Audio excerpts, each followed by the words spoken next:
ആലപ്പുഴയിലെ രക്ഷാപ്രവർത്തനത്തിൻ്റെ അന്വേഷണ റിപ്പോർട്ട് സമർപ്പിക്കുന്നതിലും എം.ആർ. അജിത് കുമാറിനെതിരെ നടപടിയെടുക്കുന്നതിലും വൈകിയത് സർക്കാർ കോൺഗ്രസ് പ്രവർത്തകരെ പരിഹസിക്കാൻ തുടങ്ങിയിരിക്കുന്നു എന്ന തരത്തിൽ ചില മാധ്യമ വാർത്തകൾ നൽകുകയാണിപ്പോൾ. അതായത് പിണറായി വിജയൻ്റെ ഭരണകാലത്ത് കോൺഗ്രസിനെ കായികപരമായും രാഷ്ട്രീയപരമായും ഇല്ലാതാക്കാൻ നോക്കിയ ADGP എം.ആർ. അജിത് കുമാറിനെ കോൺഗ്രസ് സർക്കാർ തന്നെ സംരക്ഷിക്കുന്നു എന്ന് പറയുന്നവരെ അത്ര പെട്ടെന്ന് ഒറ്റയടിക്ക് കുറ്റം പറയാനുമാകില്ല.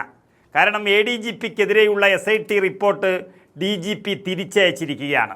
അതിൽ ചില പോയിന്റുകളിൽ വീണ്ടും അന്വേഷണം വേണമെന്നാണ് പറയുന്നത്. നമുക്കറിയാം, ഷൗക്കത്ത് അലി എന്ന കിടിലൻ IPS ഓഫീസറുടെ നേതൃത്വത്തിൽ അന്വേഷണം തുടങ്ങി. ഒരു മാസത്തിനുള്ളിൽ തന്നെ എല്ലാം ഇഴകീറി പരിശോധിച്ച് സമർപ്പിച്ച റിപ്പോർട്ട് എന്തിനാണ് മടക്കുന്നത് എന്നും അത് അജിത് കുമാറിനെ രക്ഷിക്കാൻ വേണ്ടിയാണോ എന്നും ചോദിച്ചാൽ അല്ല എന്നാണ് ഇപ്പോൾ മനസ്സിലാകുന്നത്. കാരണം അജിത് കുമാറിനെ രക്ഷിക്കാൻ പല ഉന്നതർക്കും ആഗ്രഹമുണ്ടായിരുന്നു. എങ്കിലും അത് നടക്കില്ല എന്ന് AICCയുടെ സംഘടനാകാര്യ general secretary KC Venugopal MP തന്നെ വളരെ വ്യക്തമായ താക്കീത് നൽകിക്കഴിഞ്ഞു. ആലപ്പുഴയുടെ കാര്യത്തിൽ പ്രത്യേകം താല്പര്യമെടുക്കുന്ന KC വേണുഗോപാൽ ഇതിൽ ഒരു ഇഞ്ച് പിന്നോട്ടില്ല എന്നുള്ളത് വളരെ വ്യക്തമായി പറഞ്ഞു കഴിഞ്ഞു.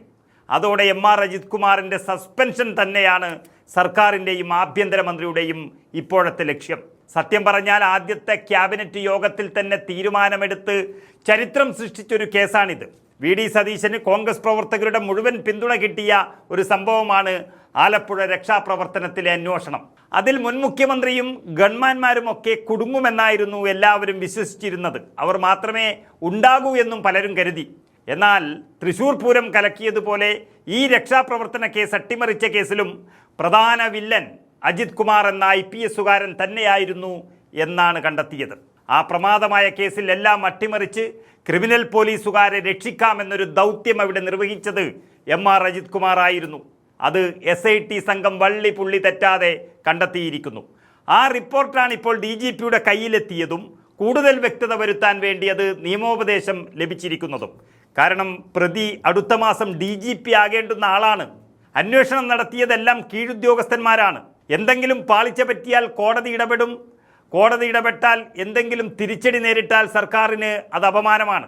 രക്ഷപ്പെടാനുള്ള എല്ലാ ശ്രമവും ADGP കോടതിയിൽ നടത്തുകയും ചെയ്യും. അതിൻ്റെ പഴുതുകൾ അടക്കാനാണ് ചില ഭാഗങ്ങളിൽ വീണ്ടും വ്യക്തമായ അന്വേഷണം നടത്താൻ ഇപ്പോൾ ആവശ്യപ്പെട്ടിരിക്കുന്നത്. അതിലേറ്റവും പ്രധാനം ഈ അന്വേഷണം നടത്തി ഒരാഴ്ചക്കുള്ളിൽ തന്നെ അന്വേഷണത്തിൻ്റെ റിപ്പോർട്ട് സമർപ്പിക്കണം എന്നുള്ളതാണ്. അങ്ങനെ പറയുന്നതിൻ്റെ കാരണം തന്നെ ഈ 30-ാം തീയതി കഴിഞ്ഞാൽ DGP ആകേണ്ടുന്ന എം.ആർ. അജിത് കുമാറിന് തടയിടാൻ വേണ്ടിയാണ്. അതിന് തൊട്ടു മുൻപ് സ്ക്രീനിംഗ് കമ്മിറ്റി ചേരുമ്പോഴേക്കും ADGPയെ പൂട്ടാനാണ് നീക്കം. അതായത് ജൂലൈ 21 വീണ്ടും SITയുടെ റിപ്പോർട്ട് സമർപ്പിച്ചാൽ നിമിഷ നേരം കൊണ്ട് അത് ആഭ്യന്തരമന്ത്രിക്ക് കൈമാറും. മന്ത്രി അത് അഡീഷണൽ ചീഫ് സെക്രട്ടറിക്ക് കൈമാറുന്നതോടെ അജിത് കുമാറിനെതിരെ നടപടി വരും. മിക്കവാറും DGP ആകേണ്ടുന്ന അജിത് കുമാർ കയ്യിലിരിപ്പ് കൊണ്ട് തന്നെ വീട്ടിലിരിക്കേണ്ടി വരും.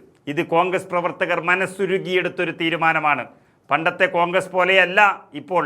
അടി കൊള്ളുക മാത്രമല്ല, തിരിച്ചടിക്കാനും അവർ ശീലിച്ചിരിക്കുന്നു.